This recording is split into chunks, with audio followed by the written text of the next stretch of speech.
the world's biggest video game show. It's loud, it's busy, and you really have to fight your way through the crowds. This'll do.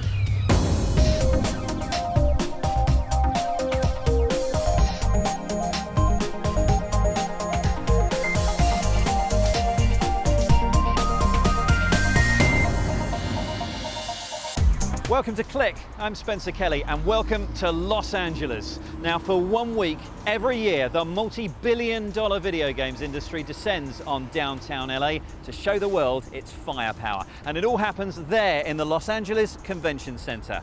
This is E3. And this week, the biggest companies are sprinkling their magic over the Electronic Entertainment Expo. But will we be spellbound by what's to come? Plus, we meet the TVs that want to give you the blockbuster experience without the games console. All that plus the latest tech news from around the world and a new way of sharing photos with your friends and family in Webscape. And so, to business. And we start with news from the three big console manufacturers, Sony, Microsoft and Nintendo.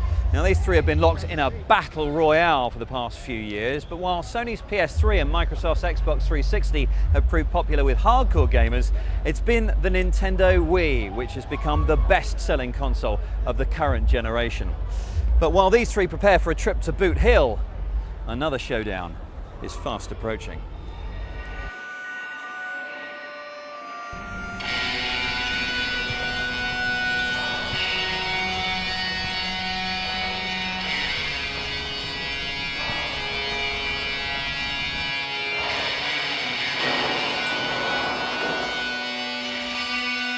He used to be the meanest hombre in Console Gulch.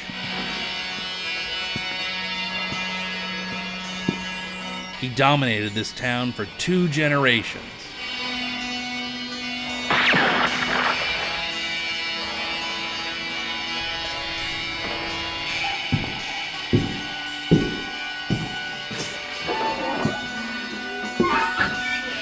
Mad Dog Microsoft McCready might have been a stranger in town. But over the space of a few short years, he built up a power base that challenged and then overtook his rival.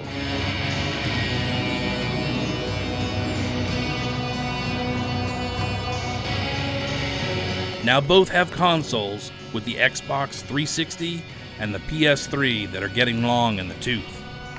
But who will draw first? Who will bring a new machine into the fight to replace the respective consoles which have become old-timers?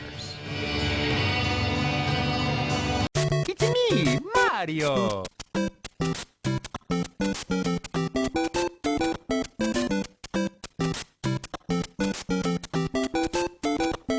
Of course, Nintendo will beat Sony and Microsoft to the draw. They'll be the first company to have a next-generation console in the marketplace with the launch of the Wii U. Right now, the entire video games industry is waiting with bated breath for the launch of this new console. But here at E3, Nintendo's remaining tight-lipped about things like pricing or when it's even going to be available. But the bigger question hanging over the Wii U is, can Nintendo replicate the incredible success that they enjoyed with their last home device, the Wii? Legendary games designer and the creator of Mario, Shigeru Miyamoto, took to the stage at Nintendo's press conference to rapturous applause, and he wasted little time in showing off Nintendo's new home console, the Wii U. A machine capable of HD graphics that, like the Wii before it, makes use of an innovative controller. We've added a new control pad which has a built-in TV screen so that people, when they're playing a game on the TV set, will experience one part of a game, whilst the person with the control pad that's got the built-in screen can have a totally different experience. The controller's motion sensitive and features a camera and touchscreen. Almost in passing, Nintendo mentioned multimedia capabilities, such as movie and video streaming via services such as Netflix and YouTube. But Nintendo's real focus was on games. Titles such as Batman Arkham City showcased the touch controller, and of course, the portly plumber Mario made an appearance in a new iteration of Super Mario Bros. And as the old Wii got gamers up off the sofa, exercise titles like Wii Fit U and dance game Just Dance 4 will attempt to get gamers to move like Jagger. But while the Wii U lineup of games does indeed seem fun, I can't help thinking that based on the evidence of the titles on show, some developers are struggling to find compelling uses for its new controller. I think you've been zombified and hungry now. With the Wii U waiting in the wings, rivals Microsoft and Sony have opted to wring the last drops of life from their platforms, the PS3 and the Xbox 360. And even though there are huge amounts of new games being launched for both consoles here at E3, both manufacturers have been forced to bring something new to the party. Microsoft came out fighting at its E3 press event, kicking off with a trailer and gameplay from Halo 4. Sci-fi super soldier, the Master Chief, blasted his way through a horde of aliens new to the Halo series. New weapons, new bad guys, same first-person setup. Meet colourful and interesting extraterrestrials and introduce them to your boomstick. Microsoft's big news, though, surrounds a system it's dubbed Smart Glass. Smart Glass is a free app which allows touch devices like tablets and smartphones to connect to an Xbox. You would tap it and it would know that it's in the proximity of an Xbox, it would know what's contextually occurring in the Xbox, and it would basically allow you to have intelligence passed from the Xbox to whichever device is in your hand. We're obviously big proponents of what we create at Microsoft. We also will have the app available on Android and iOS. Microsoft also announced that the 360 will finally support a web browser, and phones or tabs can be used to interface with that browser. For months now, rumours have been circulating surrounding Microsoft's development of a new Xbox. Microsoft themselves were reticent to be drawn into a next-generation discussion. Well, look, here, let's talk about what's going on in this generation. So Xbox has been able to be the #1 selling console globally this past year, and our business is generated about $40 billion in sales. But no news yet on what might happen. No, this show is all about Xbox 360. And it seems Sony's dipping its toe in the cross-platform connectivity pond, with games such as PlayStation All-Stars Battle Royale, which allow players to engage in an all-out brawl using their PlayStation Vita handheld and the PS3. Sony's biggest news was reserved for what is essentially augmented reality software. What if a book could come to life? Sony's dubbed this system Wonderbook. It works by placing a special book in front of a PlayStation Eye camera. This unlocks interactive augmented reality content. While AR isn't exactly groundbreaking technology, Sony have signed up at least one big-name author who might have just a couple of fans out there. J.K. Rowling. Unsurprisingly, the Harry Potter author has collaborated on a Hogwarts-themed title, Book of Spells. Solid games and solid ideas from Sony, but not the most inspiring of E3 shows. And, to add insult to injury, Sony wouldn't be drawn on its plans for the next generation either. We look to launch new platforms on a couple of different fronts. One is when we know that we have the technology, the experience that fully justifies our asking consumers to invest again in something new. For us, we have a roadmap. We look at all of the trends that we see in gaming, whether it's from interfaces, how people interact with devices, how they want to carry play with them, and we make our best decisions around when to take that next great step. So for now, Nintendo remains the only major player to show off a new console. With heavy hints of new hardware from Sony and Microsoft arriving next year, perhaps E3 2013 will offer up a real showdown. Mark Chislak with the big announcements from this year's E3. Back to the show floor in a second, but first a look at some of the other big tech news stories making waves around the world. It's been a tough week for business networking site LinkedIn. After being forced to update its mobile app amid privacy concerns, the site's now urging its members to update their security after a hacker posted 6 million LinkedIn passwords on a Russian web forum. 1.5 million users of the dating website eHarmony also fell victim to the same hacker. If you wish someone or something would actually listen to you, this Login ID app by voice recognition experts Nuance will soon let users unlock their mobile devices by just talking to it. The company says each person's unique voice print could eventually remove the need for passwords completely and could even activate personalised settings on shared devices like tablets. Researchers at the University of Exeter in Devon have created what they claim to be the most transparent, lightweight and flexible material capable of conducting electricity. The Graph Exeter material is so thin it's invisible to the naked eye and could be used to make touch screens. With phones this thin, we'll only find them if someone rings us. Well, there's plenty of wacky stuff on the E3 show floor, I have to say. For example, take a look at this. How they drive this thing with two massive LCD screens in the way, I'll never know. Anyway, we've got some stuff now that we thought you absolutely have to see. In a moment, Richard Taylor, but first, Dan Simmons with something flashy. Not as flashy as your motor though, Spen. What we have here is a colourful keyboard from Games Guru's Alienware. We've seen these before. Different parts of the keyboard either flash or change colour depending on what you're doing, usually more mundane tasks like email or listening to your MP3 player. But now they've hooked it up to some games, so it changes depending on what's going on in the game. Let me show you. Leonard here is playing a game called Bust and Rush, and when he hits some of these blue orbs and picks up some extra points, the keyboard flashes blue. When he hits the red ones which take life away, the keyboard flashes red. The colour sequences can be used in different games for different things. 36 titles are on board, so you might see something for power-ups or a general health level indicator, or it could just change depending on the colour of the screen to give a more immersive gaming experience. Gimmick? Probably. Now E3 is majoring as ever on console gaming, but it's worth remembering that smartphone and tablet gaming is also now fast becoming big business. Bearing testament to that, we're now seeing peripherals like this appear. It looks like a regular Xbox 360 controller, and it's communicating via Bluetooth to this Android device. Now I have to say, it's very responsive. It's already compatible with hundreds of games, and at around $50, this kind of device really has the potential to take mobile gaming stratospheric. Well, here are some mobile games which have already gone stratospheric, in Japan at least. In fact, these things are so popular, they have their own social network that's built around them.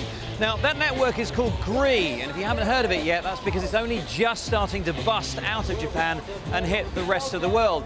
The idea is that within the games, you can chat to your friends, you can compete with them, you can buy power-ups and add-ons, as well as playing the games for free. Now, Gree is massive in Japan. It has 30 million users, bigger than Facebook, and it's only on mobile. And to give you an idea of just how profitable it is, this game, which is called Doryland, is just a simple card game, makes the company $20 million a month. Mark Zuckerberg, you're looking for a way to monetize mobile? Take note.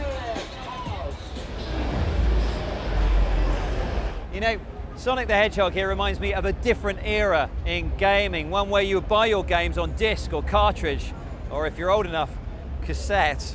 But one of the good things about having your games on, for example, tape, is that you could take them around to your friend's house and play them on his machine instead. And when you were bored with a game, you could sell it or swap it for something new. Today, sharing Sonic with your mates, or pretty much any game for that matter, is a lot easier. All you need is a live internet connection. But each of you has to own your own copy of the game. And also, when you get fed up with the thing, well, the second-hand market's started to become a thing of the past too.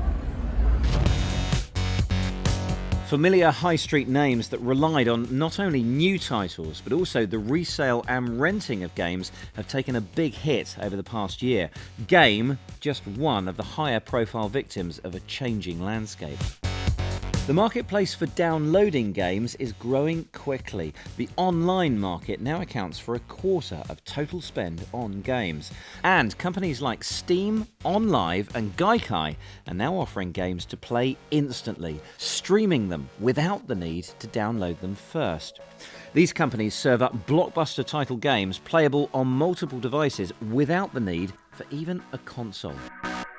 Both Samsung and LG have penned deals with Gaikai to use its streaming technology to offer console-quality games straight to their high-end internet-connected TVs. You just need to buy the controller. The Samsung service starts next month.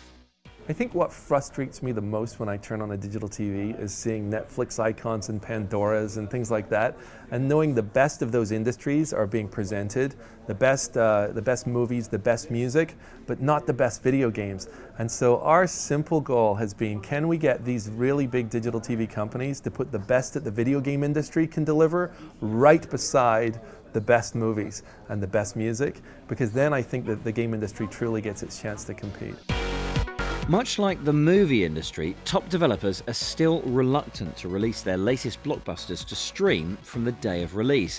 Many are still wary of cannibalizing a lucrative physical disc market. But they are starting to recognize that online or live gaming opens up some unique advantages. You can get the game immediately. You don't have to get on your bike or drive down to the shop. You can just download it straight into your machine. It also allows us to have a relationship with you directly. We know who you are, we know what you like. We can see what you're doing in the game and actually tailor the game so it's better for you. It allows us to also give you games across more platforms.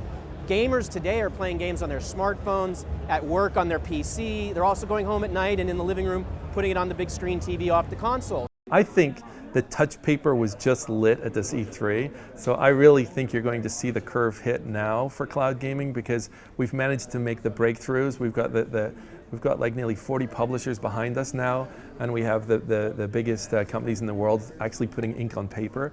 And so for me, this is the moment for cloud gaming. So no, we're not sort of rushing to sell the company at all. But perhaps the biggest sign that the end of discs isn't quite in sight yet was Sony's announcement that its next console, the PlayStation 4, will still sport an optical drive when we hopefully get a glimpse of it at next year's E3. Giancarlo Varanini is a senior editor at GameSpot. Giancarlo, welcome to Click. So, big announcement from Sony. It's already said the next generation of the PlayStation will still have a slot for a physical disc. It's hedging its bets there. It obviously doesn't think the world is ready for pure online gaming. Yeah, exactly. It's really trying to get the best of both worlds. They know that the trend is digital only and that streaming is a part of that trend. But they also know that the market as a whole is mostly still focused on physical media. There's still so many people who go to game stores to actually go and pick up copies that is too valuable to really let go. And on top of that, online penetration isn't as high as they would like it. I mean, it's a little too much of a risk right now to go into areas that just broadband isn't there for them. I mean, they lose that market almost instantly if they go to digital media only. So to kind of keep the physical media still an aspect of that system is really, really important for them. Now, assuming that eventually we will move to digital delivery for games, do we have to assume that retail stores and indeed the second-hand market are both finished? Well, it's funny because here in the United States, especially with its major retailer GameStop, we're actually already seeing them take steps to make preemptive steps towards fighting a digital-only future. And one of those things that they're doing is actually making sure that you can buy that digital content in their stores. So, which it may sound a little bit silly at first, but it's actually important because a lot of people don't know that they can download new content for their games. In fact, people, when they go into these stores, they're actually often surprised that, hey, there's this whole new level you can download, there's this new costume that you can download for your characters. So it's really still a valuable tool that these physical retail establishments can tell their customers about this content. Now, when we first discussed the streaming of video games a few years ago, I did ask the question, as a lot of people did, really, even over a fast internet connection, you're going to get lag, you're going to get delay, you won't be able to play the really high-powered games. Surely that's still going to be the case. A game on a games console in your room is always going to be faster to respond than something online. Exactly. People aren't completely sold on the concept, and part of the reason is because, especially with competitive gaming becoming such a stronger thing, you really need that split-second reaction time available at your fingertips. There always is going to be a little bit of a delay with streaming games just because of the nature of the technology right now. So are we looking at simpler games when we're talking about streaming games? Something that doesn't need such Something a high that reaction doesn't really speed? need, right, but first-person shooters and things like that, you know, those guys, they need that reaction time. But the stuff that's a little bit simpler, a little bit slower paced, the puzzle games of the world, that sort of thing, those are perfectly suited for that kind of service. Okay, Giancarlo, thank you very much for your time. Your thoughts on this are very welcome. Email click@bbc.co.uk or tweet us at bbcclick. Okay, next up it's Kate Russell with a few tips on sensible photo sharing. Here comes Webscape. If you want to give someone something digital, like a photo or clipping from the web, all you need is minus.com. This drag and drop file transfer tool adds a social twist to sharing things like photos and videos, allowing you to build a network of friends and invite them to view collections you've uploaded, and just download the ones that they want to keep. You get 50 GB of free space when you sign up, with new posts, likes and comments delivered into a news feed for you to catch up with. This is more of a social stash box where people can dip in for what they want.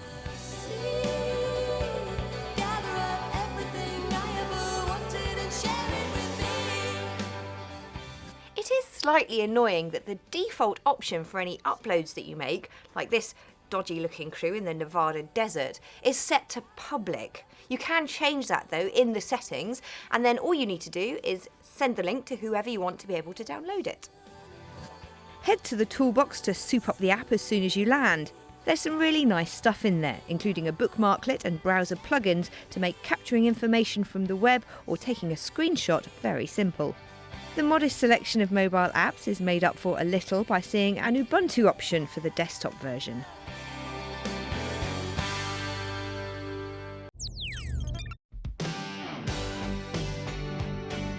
Exploring new places is always fun, but I do miss having local knowledge.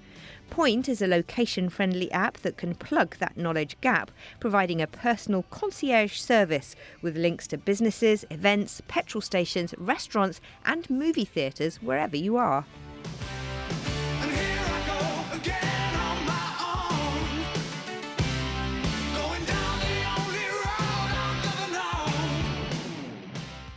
There are lots of apps out there that do this kind of thing, but why Point caught my eye particularly was for the intuitive interface and also the movies section, which lets you see what's on locally, watch a trailer, and you can even set a reminder in your phone's calendar so you know when it's time to leave. Oh, talking of which, that's my showing. Add to that the fact that this app is free across all the main smartphone platforms, and I think it's a pretty good addition to my travel apps collection.